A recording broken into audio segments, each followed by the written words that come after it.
Mano, você já ouviu falar em inquérito? Disposição tá tendo, disposição tá tendo. Corpial, corpial, corpial, magueto de corpial. Quero ouvir. Corpial, magueto, corpial.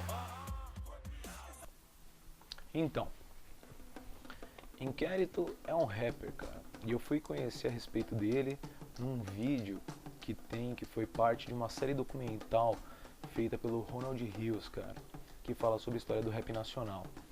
E vendo a entrevista, se não me engano ele é professor de geografia também, eu vi essa fala dele e ele fala sobre o trabalho e sobre o que é a proposta dele como rapper. De tanta sabedoria, Renan Inquérito pode ser chamado de o Yoda do rap. Eu vejo várias matérias falando assim, o professor de hoje em dia e a escola de hoje em dia é muito desinteressante perto da velocidade da internet e do mundo que a gente vive. O professor e a escola não acompanham a velocidade do mundo de hoje. Cara, graças a Deus que não acompanha, porque no dia que o professor e que a escola tiver que acompanhar a velocidade do mundo, nós vamos virar uma linha de montagem, uma produção fordista. E a escola vai ter que acompanhar o ritmo do mundo. Fudeu! Sim, eu achei interessantíssimo. E aí eu comecei a pesquisar sobre ele e encontrei as músicas, inclusive essa música aqui, ela é especial, ele fez até um clipe, ele juntou com uma galera, um coletivo, eles trabalharam e fizeram um clipe muito interessante, que é baseado em acervo documental, se não me engano, tá legal? Então a música Só Peço a Deus, já viu?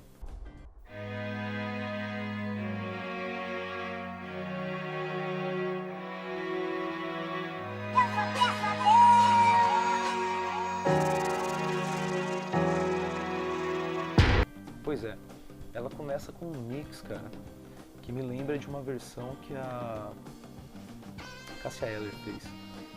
E, enfim, eu não conheço muito da história da música anterior de referência, mas é o refrão que ele vai usar. E aí ele cria essa letra que é interessantíssima, se liga só. Deixa eu te falar, vou te confessar, acho que eu também sou poeta e não aprendi a amar. Não, cruzes que eu já carreguei, cada um com a sua lei. Ontem mesmo eu perguntei por que eu nunca parei, hein? Quer saber o que me move? Quer saber o que me prende? São correntes sanguíneas, não conta correntes. Não conta as correntes. Olha a jogada interessante. Ou como ele procura falar que ele valoriza a vida, ele valoriza o humano e não o interesse de lucro do capital. Então é uma crítica social forte, cara, mostrando que o grande objetivo é o trabalho, desenvolvimento intelectual, humano e não a ascensão econômica. Não conta com a gente pra assinar seu jornal, sem descobrir o Brasil, né? Conta outra, Cabral. Conta outra, Cabral. Véi, fudido, ele já tá questionando a questão da descoberta do Brasil, que foi inclusive algo que eu falei até no vídeo sobre o trabalho da MC Carol, que também traz essa questão. É o país cordial, carnaval, tudo igual. Esse cordial tem a referência à concepção de cordis, que vem do latim, que é coração, que seria um país que entende tudo, interpreta tudo a partir do coração. Isso daí foi algo que veio com Sérgio Buarque de Holanda, um dos pais da historiografia brasileira, e inclusive é criticado, é uma coisa que é citada numa análise do Leandro Carnal, e aí eu até passei isso daí, tem um texto no site. Preconceito racial, mais profundo que o pré-sal. Tira os pobres do centro, faz um cartão postal. É o governo trampando, Photoshop social. Velho, isso daqui é uma paulada nervosa, é uma crítica a todo o preconceito ainda presente na sociedade em que a gente vive e o como isso se revela no cotidiano e na propaganda e inclusive nas práticas do governo, nas práticas que são realizadas pelo Estado, ou seja, é para reforçar o como está intrínseco na gente o racismo, o preconceito. E é essa parte do caralho, ele fala: Bandeirantes, Anhanguera, Raposo, Castelo, são heróis ou algóis? Vai ver o que eles fizeram, Botar o nome desses caras nas estradas é cruel. É o mesmo que rodovia Hitler em Israel. Paulada, realmente.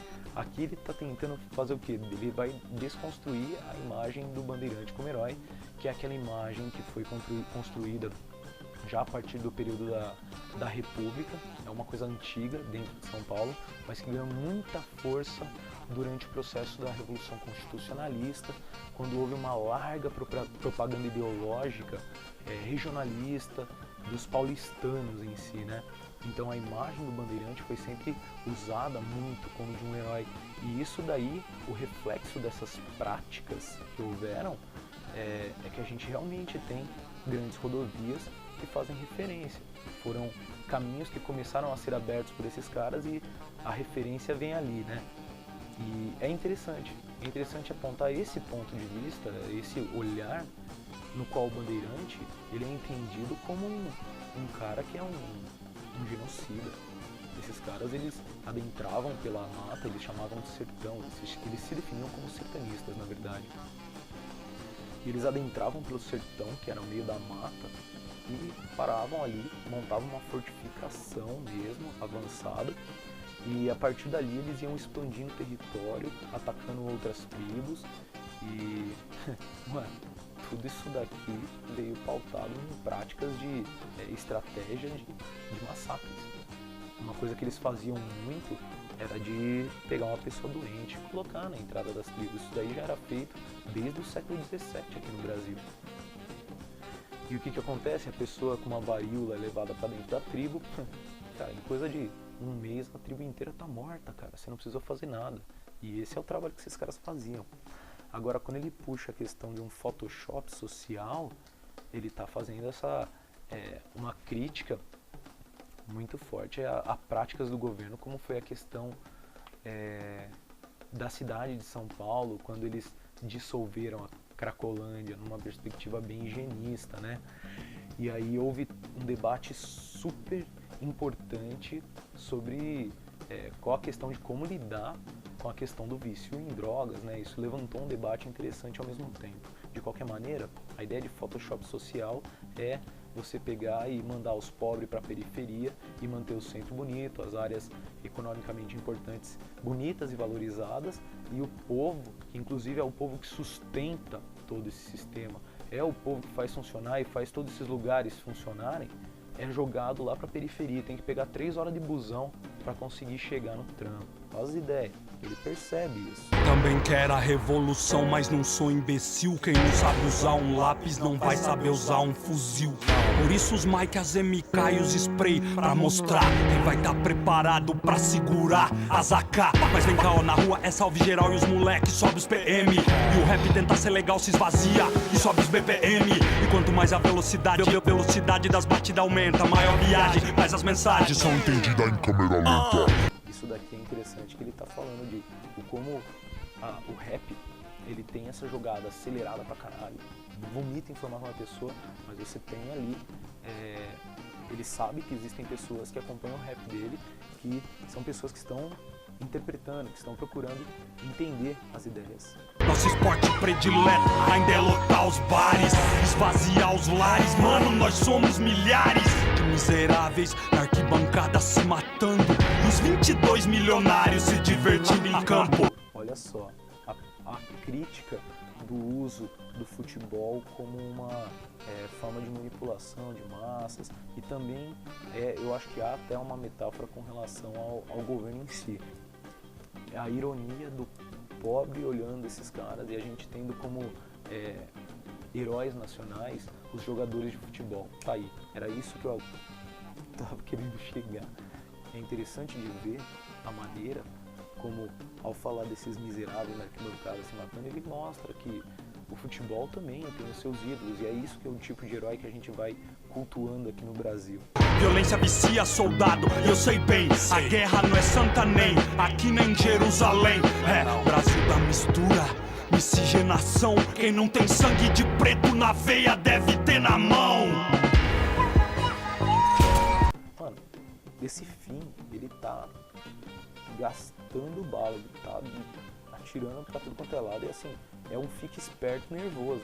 Ele fala, a guerra não é santa nem aqui nem em Jerusalém, ou seja, ele volta a puxar a referência da questão que existe em Israel e Palestina, que é uma questão presente, contemporânea, super problemática, e falando sobre como a gente também tem questões seríssimas dentro do Brasil.